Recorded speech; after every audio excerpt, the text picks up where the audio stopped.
The Book of Esther, read by Paul Martin, from the Catholic Public Domain version of the Bible. No copyright. Esther, Chapter 1. In the 2nd year of the reign of Artaxerxes the Great, on the 1st day of the month of Nisan, Mordecai, the son of Jair, the son of Shimei, the son of Kish, of the tribe of Benjamin, a Jewish man who lived in the city of Susa, a great gentleman, and among the first ones of the king's court, saw a dream. Now he was one of a number of captives, whom Nebuchadnezzar, king of Babylon, had carried away from Jerusalem with Jeconiah, king of Judah. And this was his dream. Voices appeared, and confusion, and thunders, and earthquakes, and a disturbance upon the earth. And behold, there were 2 great dragons making preparations against one another for battle. And at their cry all people rushed forth to fight against the nation of the just. And that was a day of darkness and division, of tribulation and anguish. And there was an unnatural dread over the earth. And the nation of the just was disturbed, fearing their own evils, and was prepared for death. And they cried out to God, and from their loud crying a little fountain grew into a very great river, and overflowed into many waters. The light and the sun rose up, and the humble were exalted, and they devoured the illustrious. When Mordecai had seen this, and he arose from bed, he was considering what God might want to do, and he kept it fixed in his soul, desiring to know what the dream might signify. Chapter 2. Now he was staying at that time in the king's court, with Bagatha and Phara, the king's eunuchs, who were porters of the palace. And when he realized their thoughts and had diligently paid close attention, he learned that they were attempting to cast their hand against King Artaxerxes, and he reported this to the king. Then the king had both of them questioned, and when they confessed, he ordered a sentence of death. But the king had what had happened written in the commentaries, and even Mordecai handed over the memory of these things into writing. And the king instructed him to remain in the court of the palace, having given him this position for the information. In truth, Haman, the son of Hammedatha, the Bugian, had great honour in the eyes of the king, and he wanted to harm Mordecai and his people because of the 2 eunuchs of the king who had been executed. Chapter 3. In the days of Artaxerxes, who reigned from India to Ethiopia, over 127 provinces, when he sat on the throne of his king, the city of Susa was the root of his kingdom. And so, in the 3rd year of his reign, he made a great feast for all the leaders and his servants, for the most powerful among the Persians, and the distinguished among the Medes, and for the rulers of the provinces before him, so that he might show the glorious riches of his kingdom as well as its greatness, and so boast of his power for a long time, namely 180 days. And when the days of the feast were nearly completed, he invited all the people who had been found in Susa, from the greatest even to the least, and he commanded a feast to be prepared for 7 days, in the court of the garden and the arboretum, which had been planted by the care and by the hand of the king. And in every direction tents the colour of the sky and of flax, as well as hyacinth, were hung up, suspended by cords of linen, and even purple, which had been placed through rings of ivory, and were held up with marble columns. The couches also, of gold and silver, had been arranged over a pavement of emerald green, bearing scattered jewels, which was decorated with a wonderful variety of images. Moreover, those who had been invited drank from golden cups, and dishes of foods were brought in one after another. Likewise, choice wine was presented in abundance, as was worthy of royal magnificence.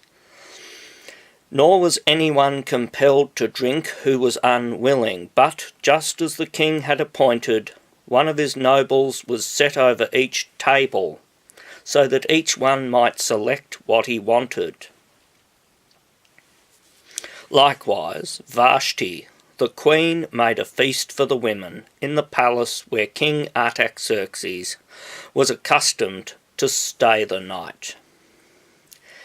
And so, on the 7th day, when the king was more cheerful, and after excessive drinking had become warmed with wine, he ordered Mehuman, and Biztha, and Harbona, and Bigtha, and Abagtha, and Zethar, and Charkas, 7 eunuchs who served in his presence, to bring in Queen Vashti before the king, with the crown set upon her head, to show her beauty to the whole people and to the leaders, for she was very beautiful. She refused and showed contempt towards the king's command, which he had delivered to her by the eunuchs, whereupon the king, being angry and inflamed with a great fury, questioned the wise men who, according to royal custom, were always near him, and all he did was by their counsel, who knew the laws as well as the judgments of their ancestors. But first and foremost were Karshina and Shephar, and Admatha, and Tarshish, and Meres, and Marsina, and Memucan, 7 rulers of the Persians, as well as the Medes, who saw the face of the king, and who were accustomed to sitting down first after him, as to what sentence should fall upon Vashti the queen, who had refused to do the commandment of King Artaxerxes, which he had delivered to her by the eunuchs. And Memucan answered in the hearing of the king as well as the rulers, Queen Vashti has wounded not only the king, but also all the people and the leaders who are in all the provinces of King Artaxerxes. For word about the queen will go out to all the women, so that they will show contempt for their husbands, and they will say, King Artaxerxes ordered that Queen Vashti should enter before him, and she would not. And so, by this example, all the wives of the leaders of the Persians and the Medes will belittle the authority of their husbands. Therefore the indignation of the king is just. If it pleases you, let an edict be sent out from your presence, and let it be written according to the law of the Persians and the Medes, which it is forbidden to disregard, that Vashti shall no longer enter before the king, but let another, who is better than her, receive her queenship. And let this be published in all the provinces of your empire, which is very wide, and let all wives, the greater as much as the lesser, give honour to their husbands.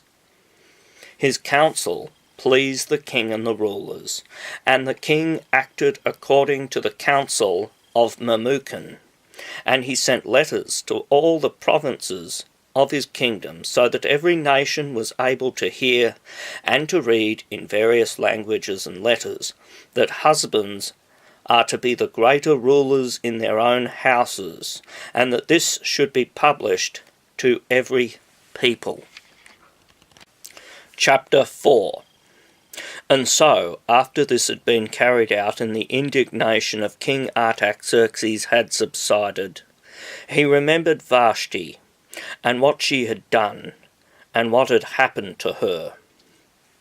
And the servants of the king and his ministers said, "Let young women be sought for the king, virgins and beautiful, and let investigators be sent throughout all the provinces for young women, beautiful and virgins, and let them bring them to the city of Susa, and deliver them to the house of the women under the hand of Hegai, the eunuch, who is the overseer and keeper of the king's women.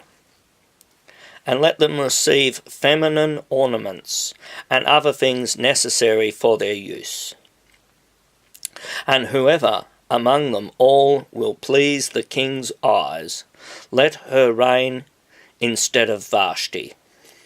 The idea pleased the king, and so he ordered it to be done as they had suggested. There was a Jewish man in the city of Susa by the name of Mordecai, son of Jair, son of Shimei, son of Kish, of the house of Benjamin, who had been carried away from Jerusalem at the time that Nebuchadnezzar, king of Babylon, carried away Jeconiah, king of Judah, who had raised his brother's daughter, Hadassah, who by another name was called Esther, and she had lost both her parents. She was very beautiful, and with a graceful appearance. Since her father and mother had both died, Mordecai adopted her as his own daughter.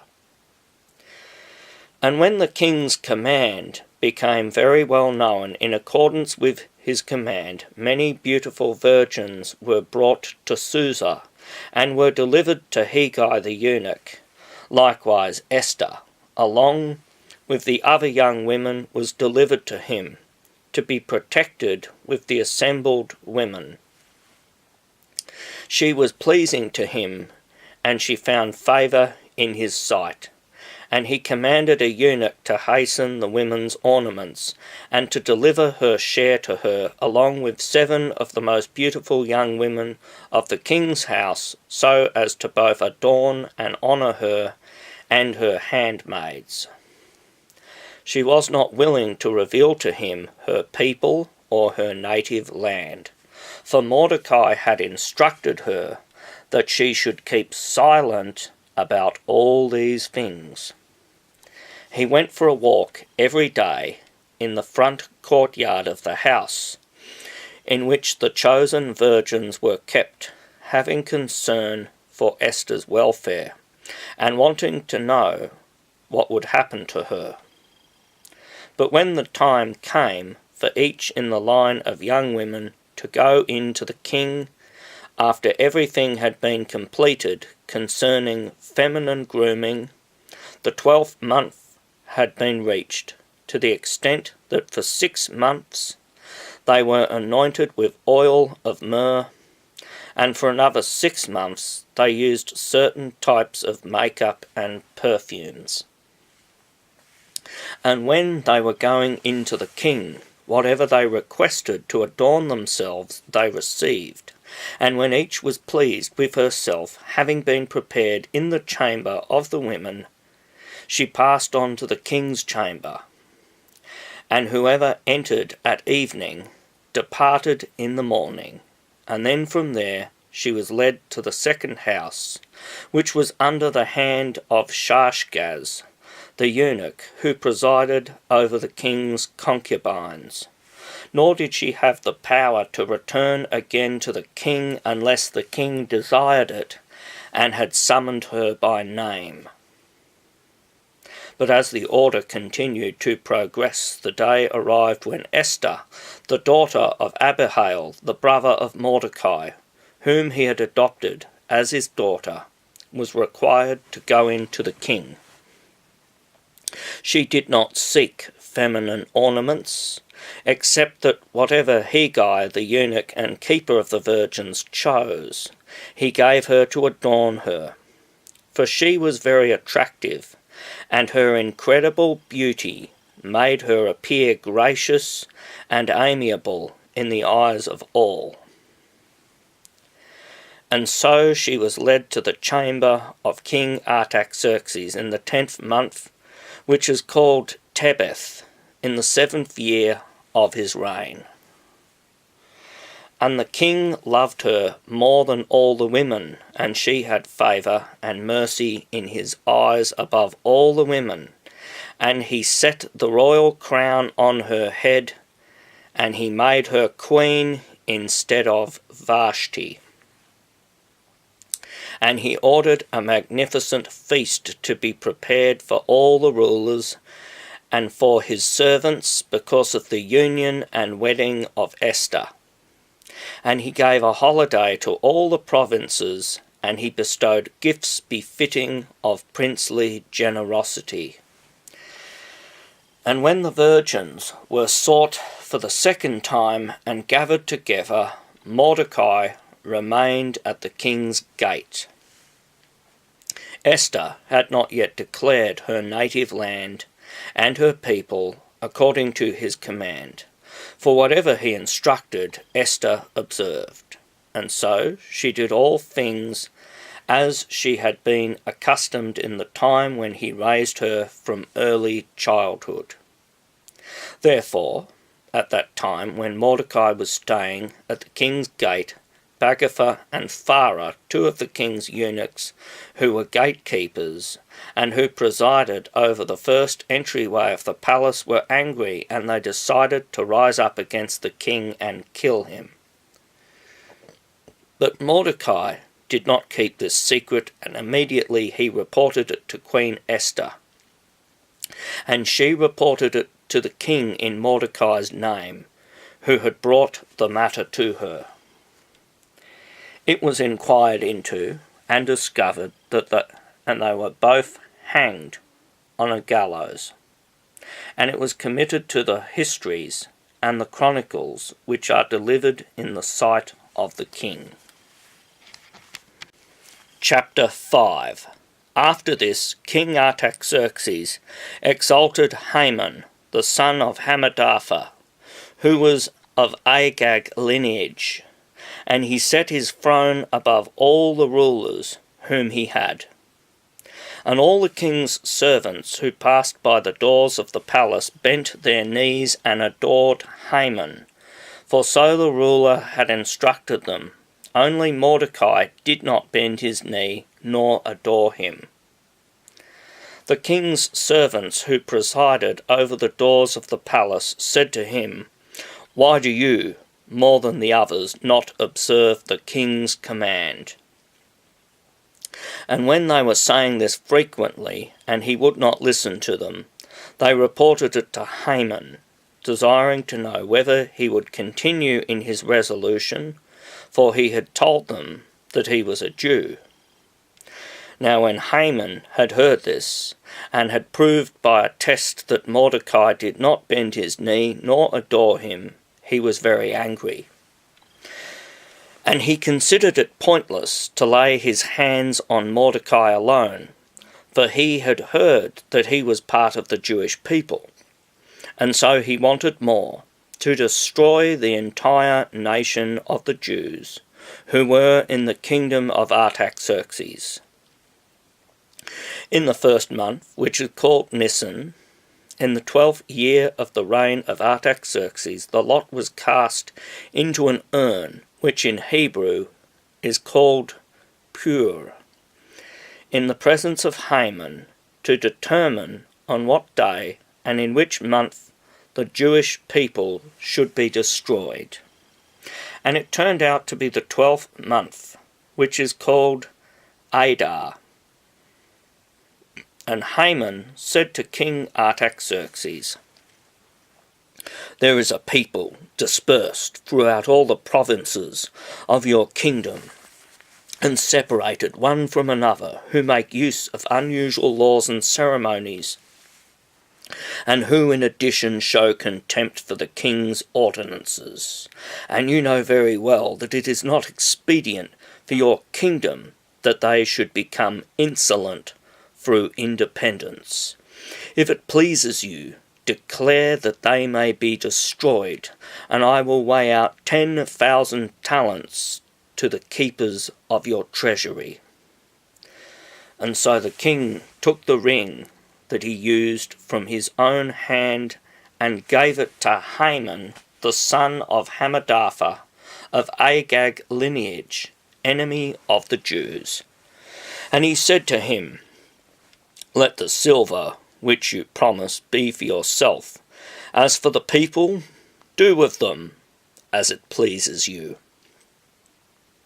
And the scribes of the king were summoned in the first month Nisan, on the 13th day of the same month. And it was written as Haman had commanded, to all the king's governors, and to the judges of the provinces, and to various people, so that each people could read and hear according to their various languages, in the name of King Artaxerxes.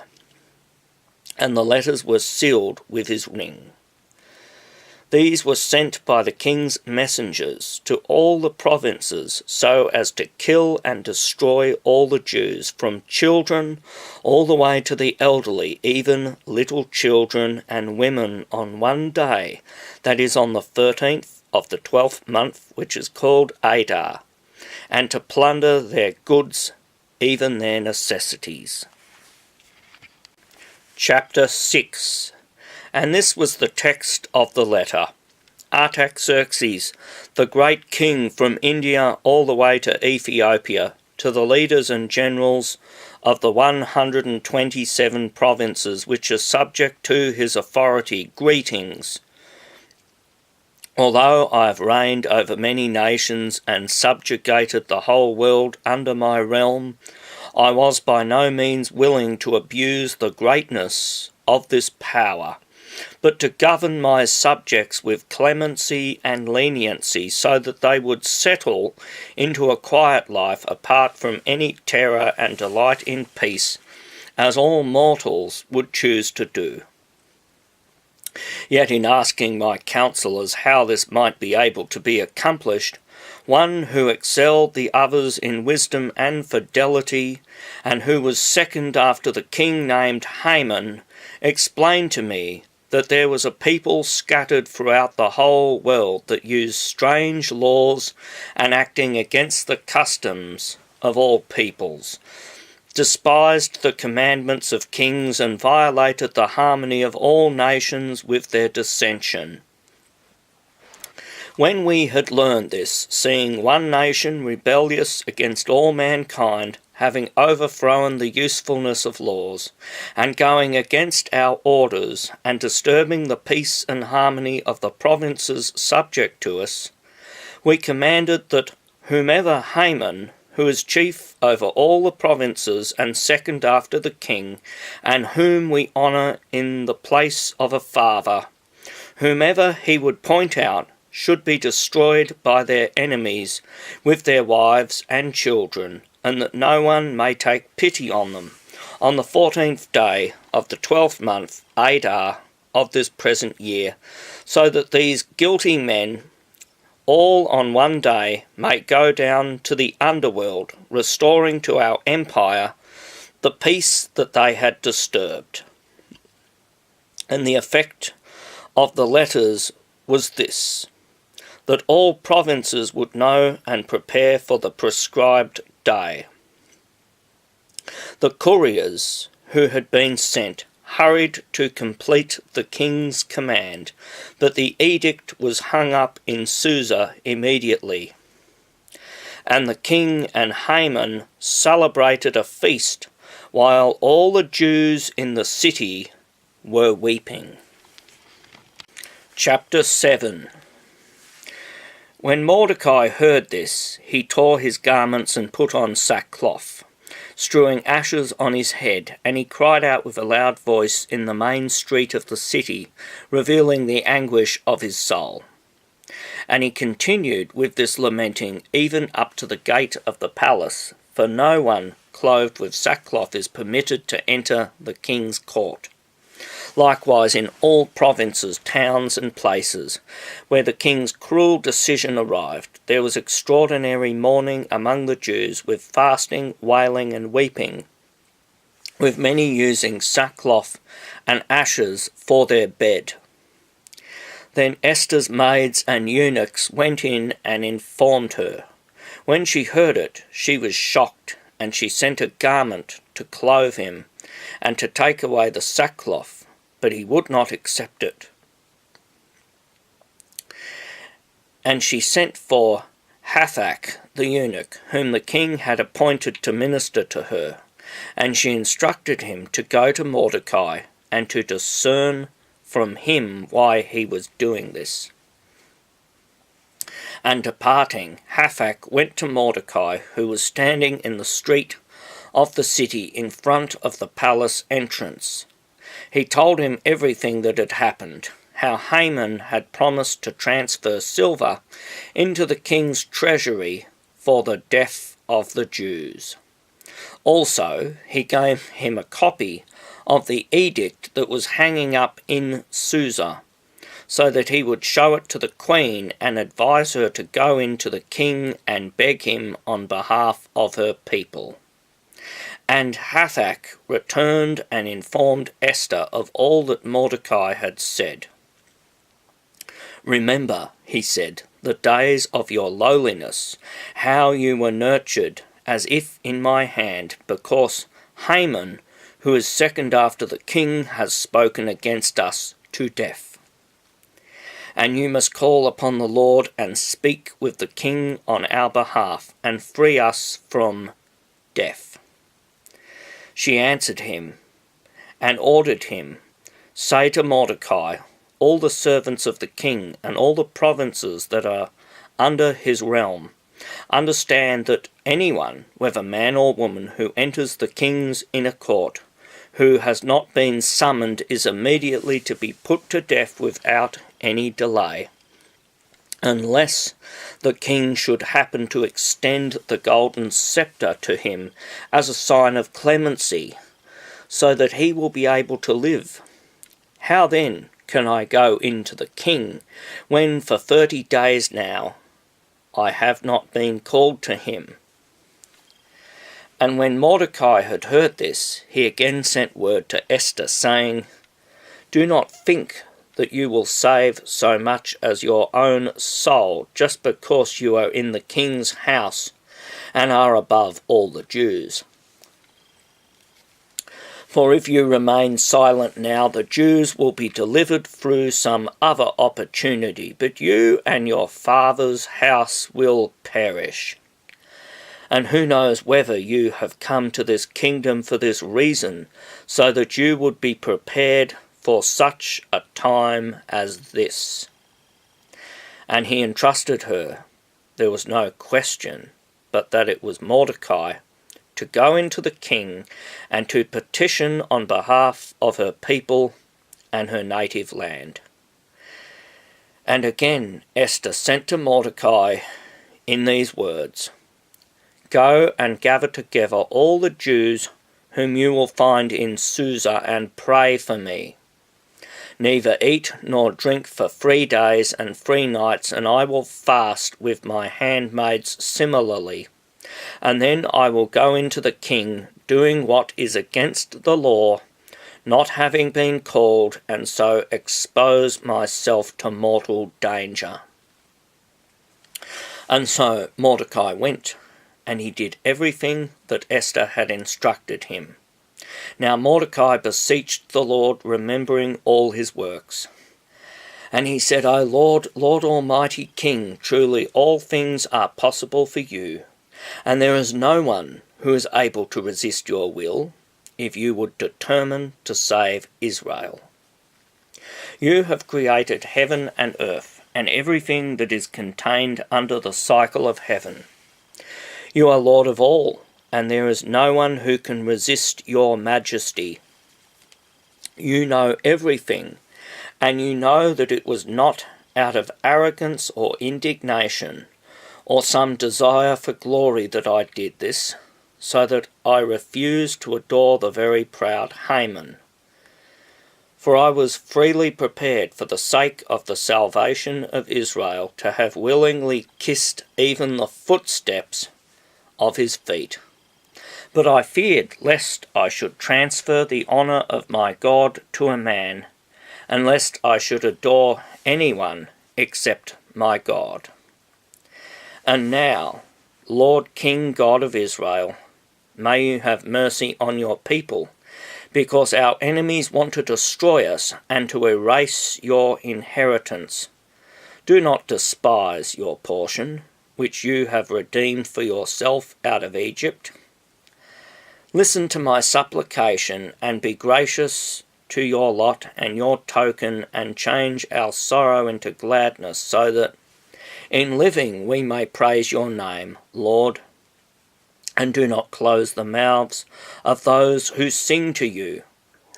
Likewise all Israel cried out to the Lord with the same intention and supplication, because certain death was hanging over them. Chapter 8. Queen Esther, also fearing the danger that was imminent, fled to the Lord.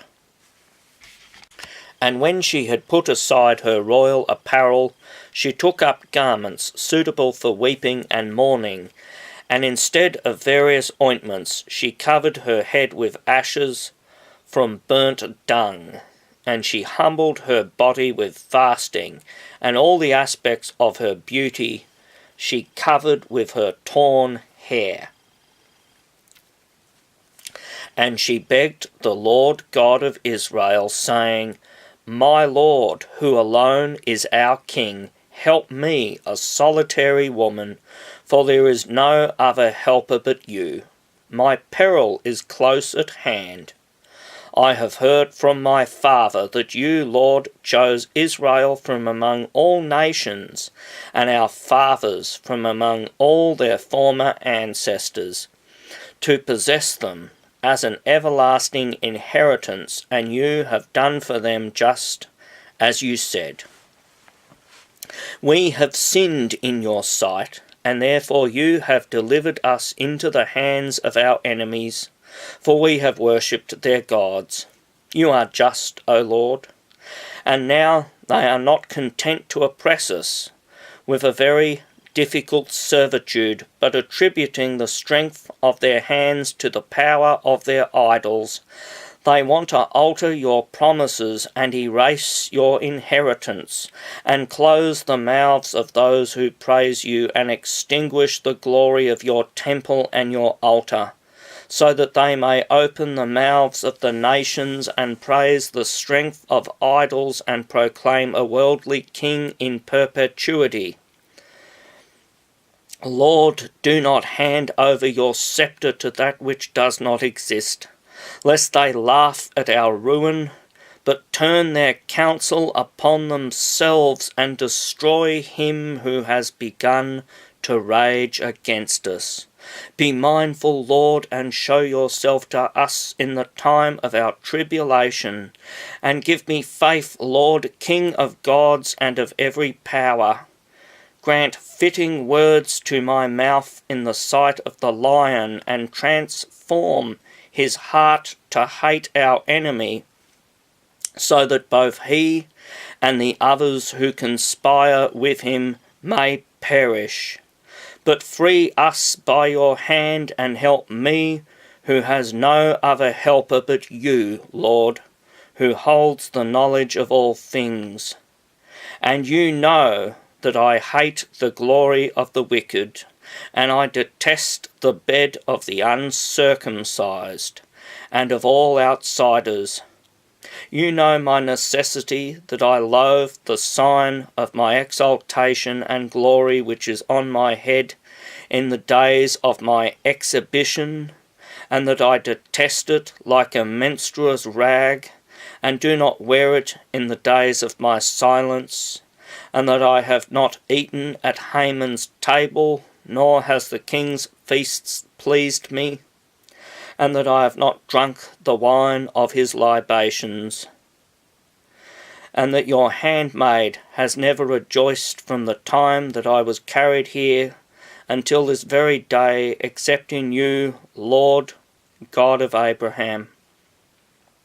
O God, whose strength is above all things, heed the voice of those who have no other hope, and free us from the hand of the wicked, and rescue me from my fear.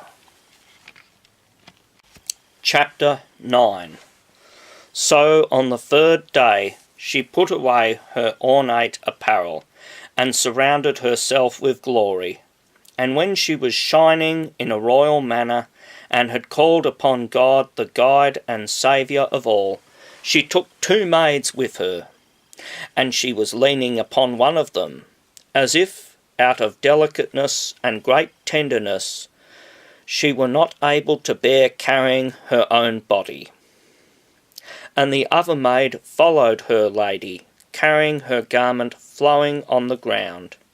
Yet she had a rosy colour pouring over her face, for with gracious and bright eyes she restrained a sorrowful soul, and very great fear. And so, entering hesitantly through a series of doors, she stood opposite the king, where he had sat upon his royal throne, clothed in royal robes, and shining with gold and precious stones. And he was terrible to behold. And when he had lifted up his face, and with burning eyes had shown the fury of his heart, the queen collapsed, and her colour turned pale, and she rested her exhausted head upon her handmaid. And God changed the king's spirit into gentleness. Quickly and apprehensively he leapt from his throne, and lifting her up in his arms until she came to herself, he coaxed her with these words, "What is the matter, Esther? I am your brother. Do not be afraid. You will not die, for this law has not been established for you, but for all others. So approach and touch the sceptre." And since she remained silent, he took the golden sceptre and placed it on her neck, and he kissed her and said, "Why do you not speak to me?" She answered, "I saw you, my lord, as an angel of God, and my heart was disturbed for fear of your glory. For you, my lord, are great and wonderful, and your face is full of grace." And while she was speaking, she collapsed again, because she was out of breath. But the king was troubled, and all his servants consoled her. And so on the third day, Esther had put on her royal apparel, and was standing in the atrium of the king's house, which was inside, opposite the king's hall, while he was sitting on his throne in the council room of the palace, opposite the entrance of the house. And when he saw Esther the queen standing there, she pleased his eyes, and he extended toward her the golden sceptre, which he held in his hand, and she approached and kissed the top of the sceptre. And the king said to her, "What do you wish, Queen Esther? What is your request? Even if you ask for half of the kingdom, it will be given to you." But she responded, "If it pleases the king, I beg you to come with me today, and Haman with you, to the feast that I have prepared." And immediately the king said, "Call Haman quickly, so that he may obey Esther's will." And so the king and Haman came to the feast, which the queen had prepared for them. And the king said to her, after he had drunk wine abundantly, "What are you asking for that should be given to you? And which things do you require? Even if you request half of my kingdom, you will obtain it." Esther answered him, "My petition and prayer is this. If I have found favour in the sight of the king, and if it pleases the king to give me what I ask and to fulfil my petition, let the king and Haman come to the feast which I have prepared for them, and tomorrow I will open my mind to the king." And so Haman went out that day joyful and cheerful. And when he saw that Mordecai was sitting in front of the gate of the palace, and that he alone did not get up for him, but did not so much as move from the place where he sat, he was very indignant. But concealing his anger and returning into his house, he gathered to him his friends and Zeresh his wife. And he explained to them the greatness of his riches and the influence of his sons, and how with such glory the king had elevated him above all his rulers and servants. And after this he said, "Also, Queen Esther has called no one else to the feast with the king except me, and I will be dining with the king again tomorrow. And though I have all these things, I consider that I have nothing as long as I see Mordecai the Jew sitting in front of the king's gate." And Zeresh his wife and his other friends answered him, "Order a great beam to be prepared, having a height of 50 cubits, and in the morning speak to the king, so that Mordecai may be hanged from it. And so you will go joyfully with the king to the feast." This advice pleased him, and so he ordered a high cross to be prepared. Chapter 10. The king passed that night without sleep, and so he ordered the histories and chronicles of former times to be brought to him. And when they were reading them before him, they came to that place where it had been written how Mordecai had reported the treachery of Bigthan and Teresh the eunuchs, who desired to cut the throat of King Artaxerxes. When the king had heard this, he said, "What honour and reward has Mordecai been given for this fidelity?" His servants and ministers said to him, "He has received no compensation at all." And immediately the king said, "Who is in the atrium?" For, you see, Haman was entering the inner atrium of the king's house to suggest to the king that he should order Mordecai to be hanged on the gallows which had been prepared for him. The servants answered, "Haman is standing in the atrium." And the king said, "Let him enter." And when he had entered, he said to him, "What ought to be done for the man whom the king wishes to honour?" But Haman, thinking in his heart, and supposing that the king would honour no one else but himself, answered, "The man whom the king wishes to honour ought to be clothed with the king's apparel, and be set upon the horse that the king rides, and receive the royal crown upon his head. And let the first of the king's rulers and sovereigns hold his horse, and as they advance through the street of the city, proclaim before him and say, 'Thus shall he be honoured whom the king decides to honour.'"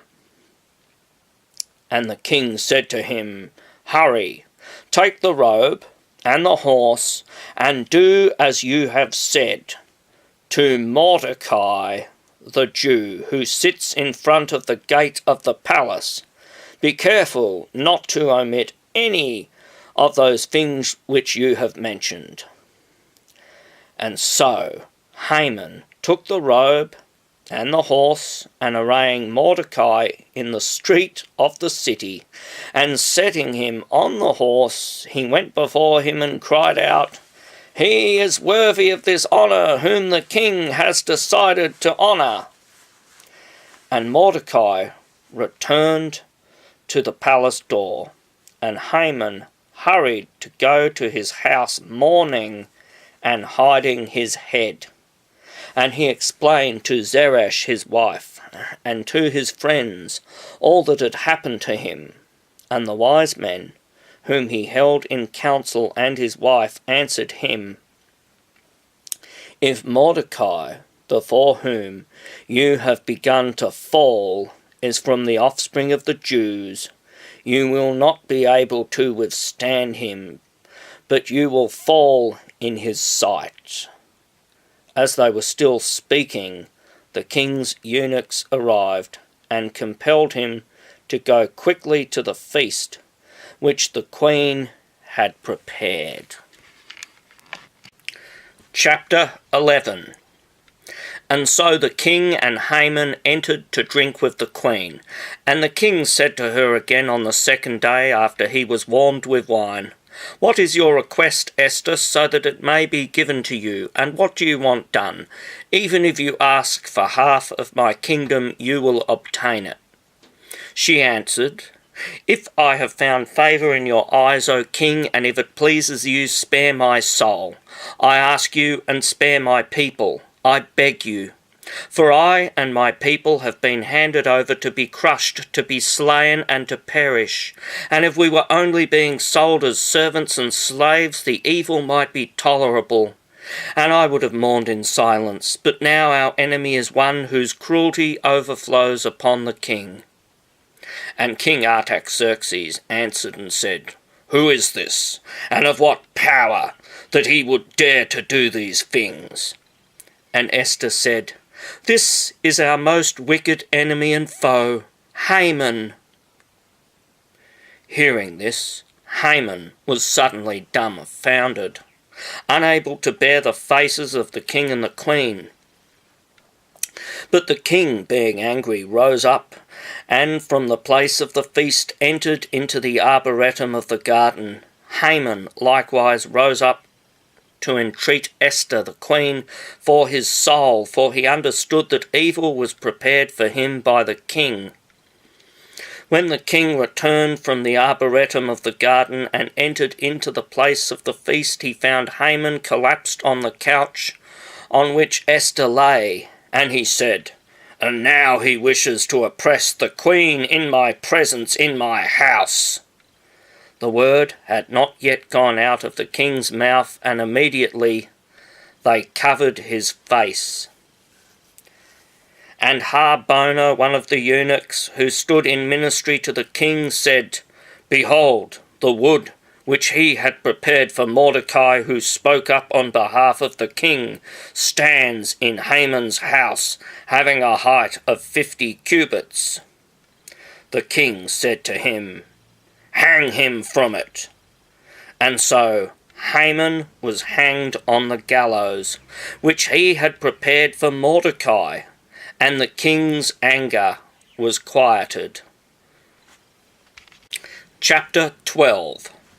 On that day King Artaxerxes gave the house of Haman, the adversary of the Jews, to Queen Esther, and Mordecai entered before the king. For Esther had confessed to him that he was her paternal uncle.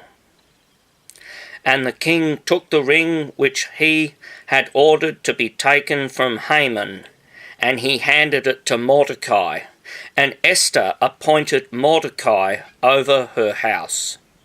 Not content with these things, she threw herself down at the king's feet and wept, and speaking to him pleaded that he would give orders that the malice of Haman the Agagite and his most wicked schemes which he had contrived against the Jews would be made ineffective.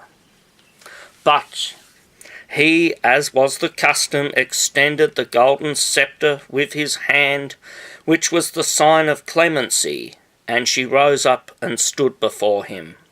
And she said, If it pleases the king, and if I have found favour in his eyes, and my request is not seen to be disagreeable to him, I beg you that the former letters of Haman the traitor and enemy of the Jews, by which he instructed them to be destroyed in all the king's provinces, may be corrected by new letters. For how will I be able to endure the murder and execution of my people? And King Artaxerxes answered Esther the queen and Mordecai the Jew, I have granted Haman's house to Esther, and I have ordered him to be fastened to a cross, because he dared to lay hands on the Jews. Therefore write to the Jews just as it pleases you, in the king's name, sealing the letters with my ring. For this was the custom, that letters which were sent in the king's name and were sealed with his ring no one would dare to contradict. Then the scribes and copyists were brought in.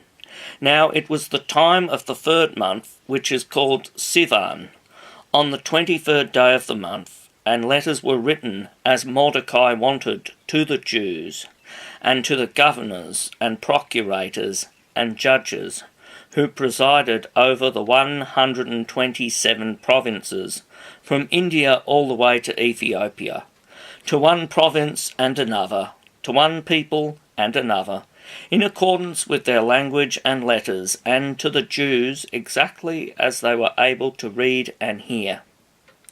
And these letters, which were sent in the king's name, had been signed with his ring, and were sent by swift couriers, who were to rush in every direction through all the provinces, so as to prevent the former letters with new messages. The king commanded them to bring together the Jews throughout each city, and to instruct them to join together so as to make a stand for their lives, and to execute and destroy all their enemies with their wives and children and their entire houses, and to plunder their spoil. And one day of retribution was established throughout all the provinces, namely the 13th of the 12th month of Adar.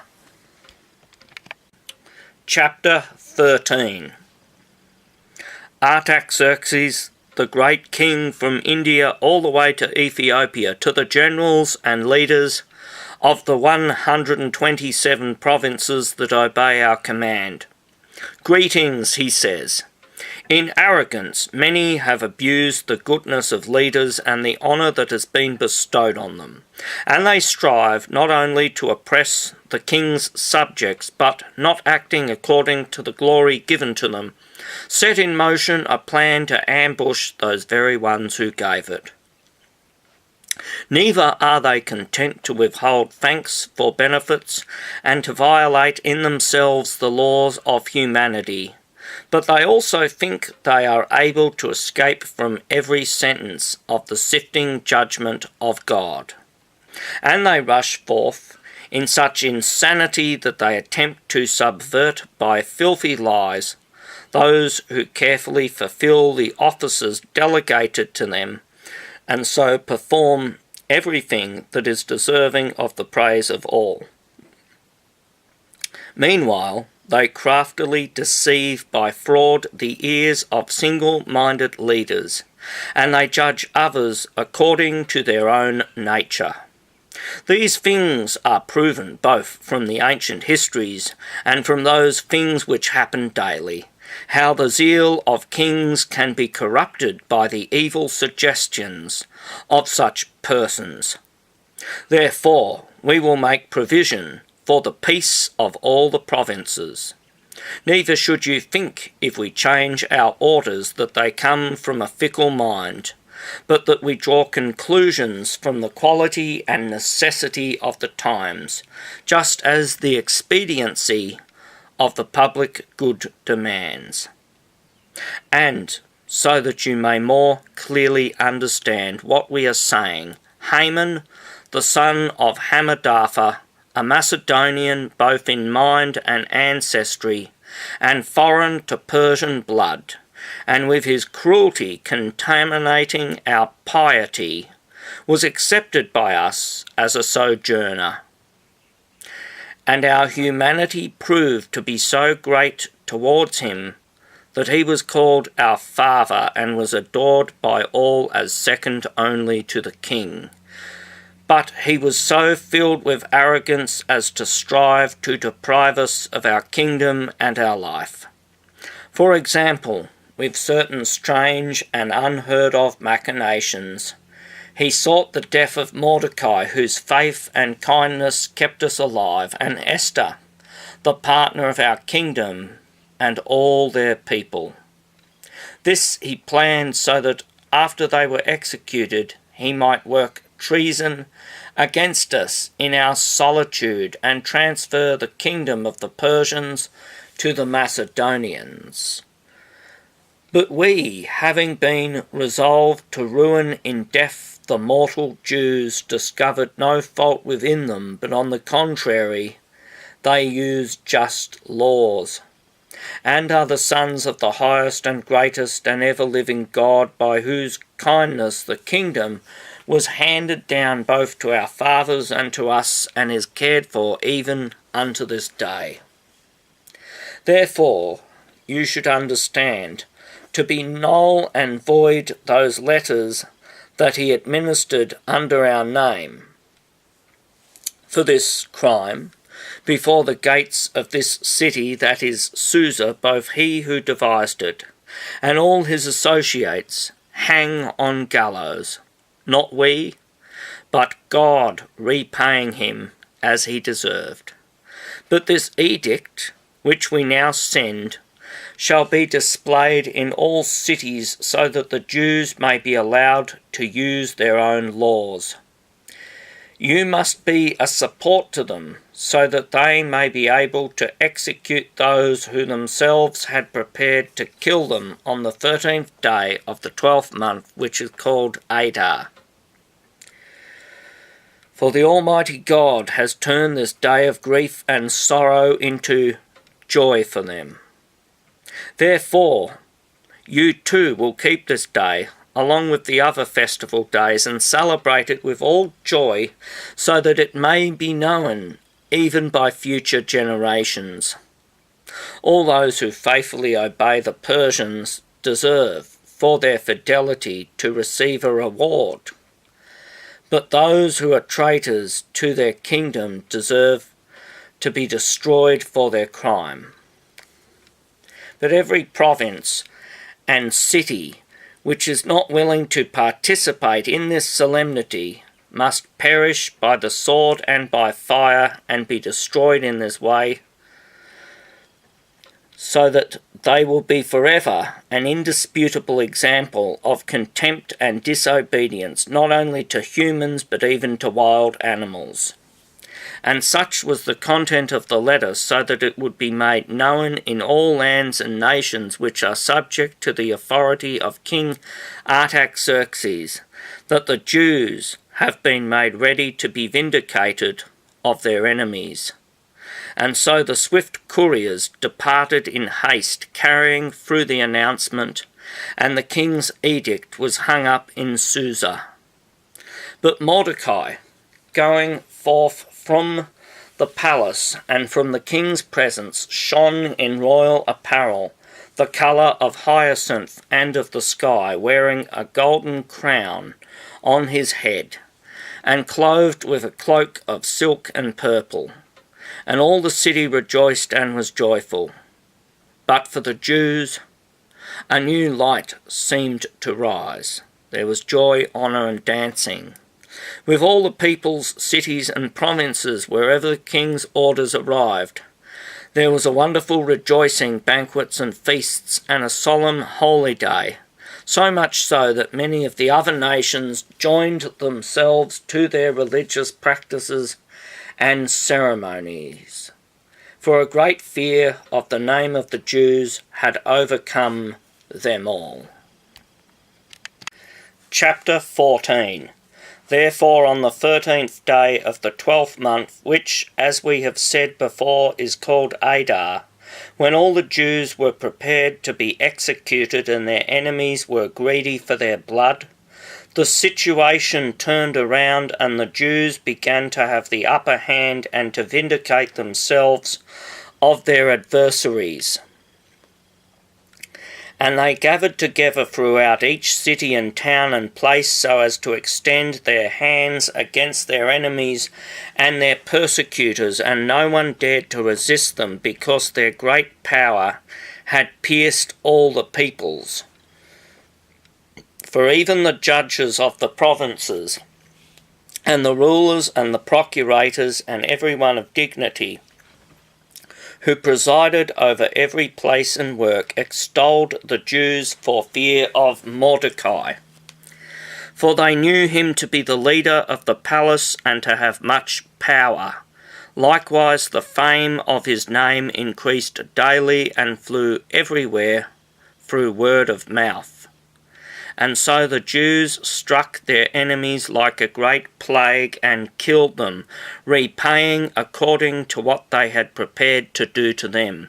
So much so that even in Susa they executed 500 men, besides the 10 sons of Haman the Agagite, the enemy of the Jews, and their names are these: Parshandatha, and Dalphon, and Aspartha, and Poratha, and Adalia, and Aridatha, and Parmashta, and Arisai, and Aridai, and Vaizapha. When they had slain them, they were unwilling to touch the spoils of their belongings. And immediately the number of those who had been killed in Susa was reported to the king. He said to the queen, "In the city of Susa the Jews have executed 500 men, and also the 10 sons of Haman. How many executions do you think that they have carried out in all the provinces? What more, do you ask? And what do you wish, so that I may order it to be done?" And she answered, "If it pleases the king, may power be granted to the Jews, so as to do tomorrow in Susa just as they have done today, and that the 10 sons of Haman may be hung up the gallows." And the king instructed that it should be done, so done. And immediately the edict was hung up in Susa, and the 10 sons of Haman were hung up. On the 14th day of the month Adar, the Jews gathered themselves together, and they executed in Susa 300 men, but they did not seize their belongings from them. Moreover, throughout all the provinces which were subject to the king's dominion, the Jews made a stand for their lives, and they executed their enemies and their persecutors, so much so that the number of those who were killed amounted to 75,000, and yet no one touched any of their belongings. Now the 13th day of the month Adar was the first day with all of the executions, and on the 14th day they ceased the killing. This day they established to be sacred, so that in all times hereafter they would be free for feasting, joyfulness, and celebration. But as for those who were carrying out the killings in the city of Susa, they turned to killing on the 13th and 14th day of the same month. But on the 15th day they ceased to attack, and for that reason they established that day as sacred, with feasting and with gladness. But in truth those Jews who were staying in unwalled towns and villages appointed the 14th day of the month Adar for celebration and gladness, so as to rejoice on that day and send one another portions of their feasts and their meals. And so Mordecai wrote down all these things and sent them, composed in letters, to the Jews who were staying in all the king's provinces, as much to those in nearby places as to those far away, so that they would accept the 14th and 15th day of the month Adar for holy days, and always at the return of the year would celebrate them with sacred esteem. For on those days the Jews vindicated themselves of their enemies, and their mourning and sorrow were turned into myrrh and joy, so that these would be days of feasting and gladness, in which they would send one another portions of their feasts, and would grant gifts to the poor. And the Jews accepted as a solemn ritual all the things which they had begun to do at that time, which Mordecai had commanded with letters to be done. For Haman, the son of Hammedatha of Agag lineage, the enemy and adversary of the Jews, had devised evil against them, to kill them and to destroy them, and he had cast Pur, which in our language means the lot. And after this, Esther had entered before the king, begging him that his efforts might be made ineffective by the king's letters, and that the evil he intended against the Jews might return upon his own head. Finally, both he and his sons were fastened to a cross. And so, from that time, these days are called Purim, that is, of the lots, because pure, that is, the lot was cast into the urn. And all things that had been carried out are contained in the volume of this epistle, that is, of this book.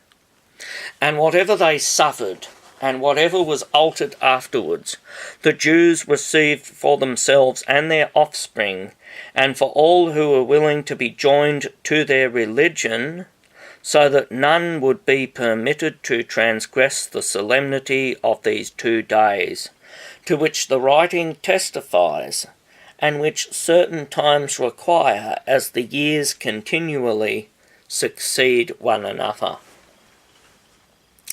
These are the days which no one ever will erase into oblivion, and which every province in the whole world throughout each generation shall celebrate. Neither is there any city wherein the days of Purim, that is, of lots, may not be observed by the Jews, and by their posterity, which has been obligated to these ceremonies. And Esther the queen, the daughter of Abihail, and Mordecai the Jew, also wrote a second letter, so that with all zealousness this day would be confirmed as customary for future generations. And they sent to all the Jews who had been stirred up in the 127 provinces of King Artaxerxes, that they should have peace and receive truth, and observe the day of lots, and celebrate them with joy at their proper time, just as Mordecai and Esther had established. And they accepted these to be observed by themselves and by their offspring, fasting and crying out, and the days of lots, and all things which are contained in the history of this book, which is called Esther. Chapter 15. Truly King Artaxerxes made all the land and all the islands of the sea tributaries, and his strength and his authority and the dignity and supremacy with which he exalted Mordecai have been written in the books of the Medes and the Persians, and how Mordecai of Jewish birth was second after King Artaxerxes, and great among the Jews, and acceptable to the people of his brethren, seeking the good of his people, and speaking about things which pertained to peace for their descendants. And Mordecai said, By God have these things been done. I remember a dream that I saw which signified these same things, and nothing in this whatsoever has failed to occur. The little fountain which grew into a river, and had turned into light and into the sun, and overflowed into many waters, is Esther, whom the king received as wife, and whom he preferred to be queen. But the two dragons are I and Haman. The peoples who gathered together are those who had attempted to erase the name of the Jews. And my people is Israel, who cried out to the Lord, and the Lord brought salvation to his people, and he freed us from all evils, and he created great signs and portents among the nations. And he commanded there to be two lots, one for the people of God and the other for all the nations. And both lots arrived at the day appointed before God, even from that past time, for all peoples. And the Lord remembered his people, and had mercy on his inheritance. And these days shall be observed in the month of Adar, in the 14th and 15th day of the month, with all zealousness and joy by the people gathered together into one union throughout all the generations hereafter of the people of Israel. In the 4th year of the reigns of Ptolemy and Cleopatra, Dositheus, who was himself a priest and born of the Levites, and Ptolemy his son, brought this epistle of Purim, which they said was a translation by Lysimachus, the son of Ptolemy, in Jerusalem. End of Esther.